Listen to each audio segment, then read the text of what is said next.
lot of people been complaining about this this quarantine. Very interesting, especially for all the people who normally go outside and spend most of their day outside of the house. This quarantine has really brought the world together in a very unique way. And I really feel like it's something that we've all needed. I really feel like this is life telling us to sit down and reflect on everything that we've done so far in our life and everything that we plan on doing in the future. Some of us are taking the time to actually do that, and other people, a lot of people aren't. A lot of people are just sitting and complaining. I've seen a few cool things from what I've noticed since the quarantine started. First, the quarantine started off, I'm not gonna lie, pretty intense. People were buying toilet paper and pistols and a bunch of food and just running places clean of supplies. It's died down a little bit, so I'm pretty sure I can go on a grocery run after making this video. But then, obviously, after the whole grocery run happened, a lot of people weren't taking it seriously. A lot of the younger people weren't. People in my age bracket were still going to beaches, clubs, partying, turning up like it was no tomorrow, like nothing was going on. And then it took government officials enforcing a few laws and a few temporary rules to kind of keep people from mass gatherings and stuff like that, right? And then a lot of people have been getting creative in their homes. People have been going crazy on TikTok, making dancing videos.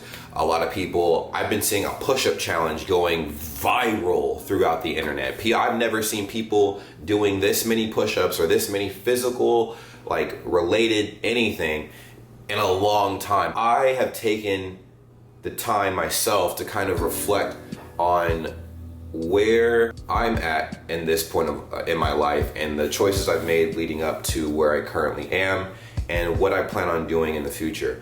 As you guys know, for the people who are already following me, I obviously make YouTube videos.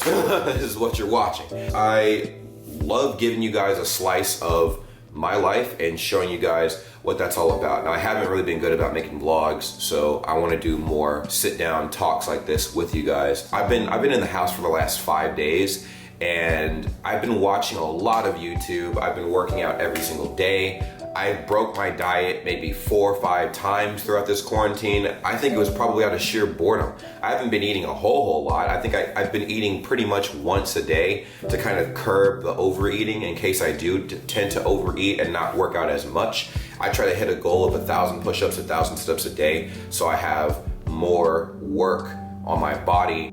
Going back to YouTube, I've been watching a lot of YouTubers, a lot of content creators that people really look up to, and every YouTuber is different. I know there's a YouTuber that everybody watches because he just does reactions and they love his personality. He's a great guy, and occasionally he'll make vlogs and stuff. There's another YouTuber I watch, it's a gaming YouTuber, and he loves making games, and occasionally he'll do skits, but people vibe with him. I really think that's impactful, right? I feel like one of the biggest things I learned about growing an audience on YouTube or anywhere is the impact that you have on people's lives, whether you see it or not. And I think I'm starting to see that a lot more. In the last 5 days, I've had hundreds of messages sent to me from the community, telling me about their situations in their different countries with the quarantine going on. People are restricted to their homes. They don't really know what to do.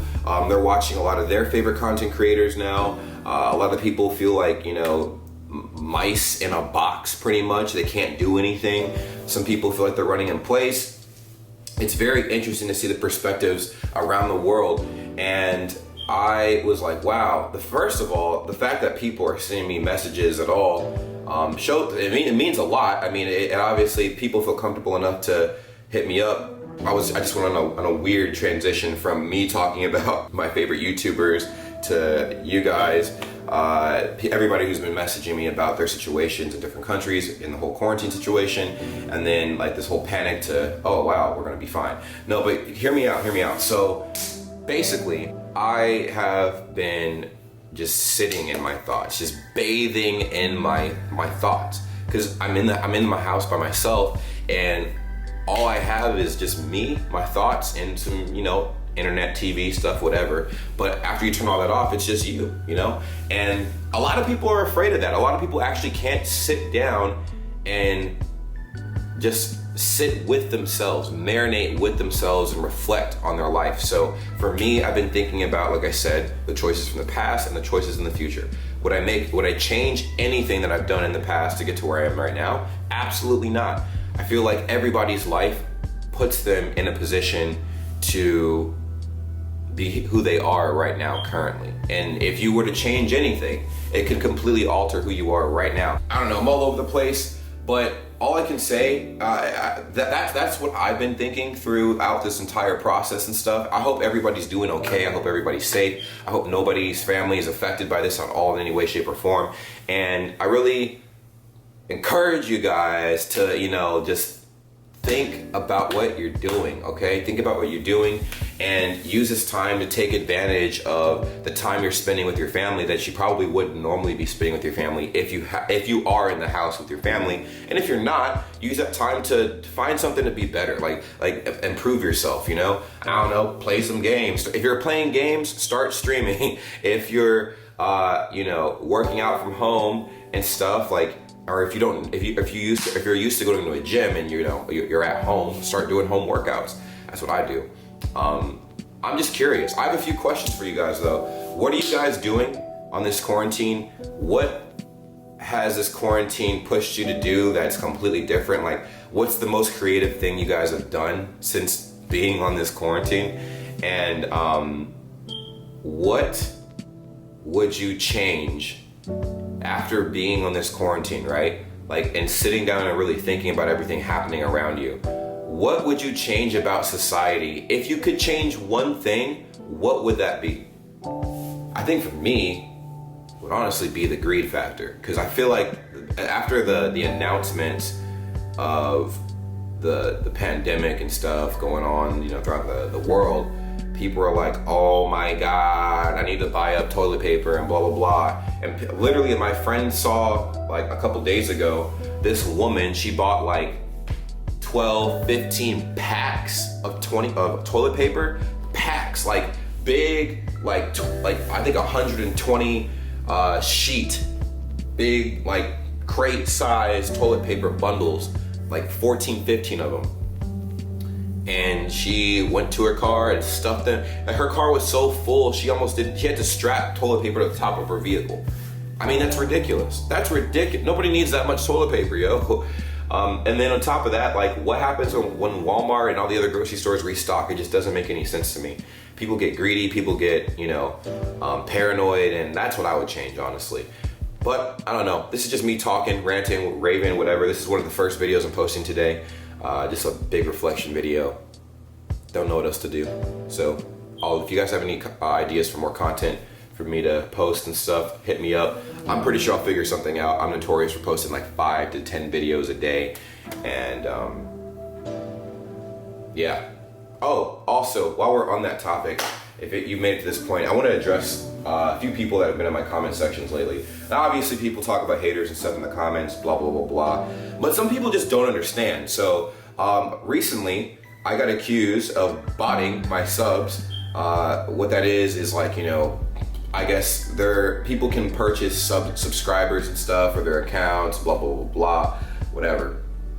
Well, I don't do that. People are wondering why I have a huge subscriber count and no views, right? Little to no views. YouTube is interesting. I can pull up several YouTube channels that have the same analytics as mine, right? If you post a video, and it doesn't matter how big your channel is, and people just aren't trafficking to your channel at all, that's it. I mean, you're just not gonna get any views. But eventually what happens to everybody's channel at some point, your channel does this. It's like the stock market on YouTube. It goes up, it goes down, it's whatever. I'm not worried about it. I'm just explaining to the people who don't know why my channel is the way it is. So I built my channel off of international reactions. I'm well aware of that. I started reacting to UK stuff, France stuff, I'm doing German stuff now, I did Serbian stuff, Balkan region stuff, and occasionally some American stuff here and there. So basically off of reactions, but international based, so it's all over the world. Whenever I post a video, if I post it at a particular time, let's say in America I posted at 4 p.m. or 5 p.m. or 6 p.m., typically around 6 p.m. if I post any videos, every video will get less than 100 views. And I have 200,000 subscribers, so people are like, what? He's obviously buying his subs. No, people are sleeping. People are sleeping. When they wake up, they watch the videos that they post, and then sometimes they don't. That's totally fine. But another factor is I also post multiple times a day. That can be a lot for people. I remember there was a YouTuber I was subscribed to that posted, I think he posted one video every day, and I was irritated. And I didn't unsubscribe, I just muted him. So I didn't ever see his notifications at all. So a lot of people probably did that, but I love posting videos. And it's cool. I love like just spreading pieces of myself all over the internet. And for those that don't know or didn't understand what's going on, hopefully that kind of broke everything down for you guys, because you guys are like, oh my God.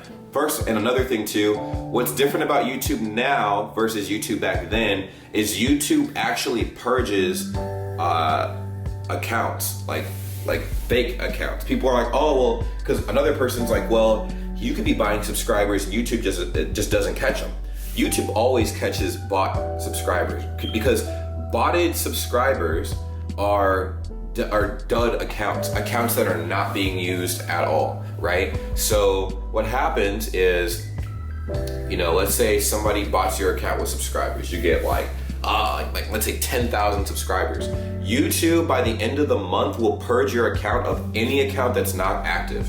Any account that has not been active in the last, I think 3 months, 2 or 3 months, it completely deletes it. It doesn't matter if there's an actual person behind that account or not. They just make sure that the account that is subscribed to you is active. So I'm just explaining that to the people who did not know. People ask me that question all the time. Friends have asked me that question all the time. Bro, how do you have so many subscribers and no views? To me, it doesn't matter. It really doesn't matter. I like putting out videos. I love putting out content. If people rock with it, cool. If not, cool. I just want to make sure that the people who are watching the videos and stuff are satisfied, And obviously, I'm satisfied as well. So that's pretty much it. I know this was all over the place. This video is probably one of the worst videos I've made so far because it has no structure, just me ranting. But let me know what you guys think in the comments down below about everything I talked about. Hopefully that touched on something. But until the next time I see you guys again, have a wonderful, blessed day. Take care. Love you guys. Peace.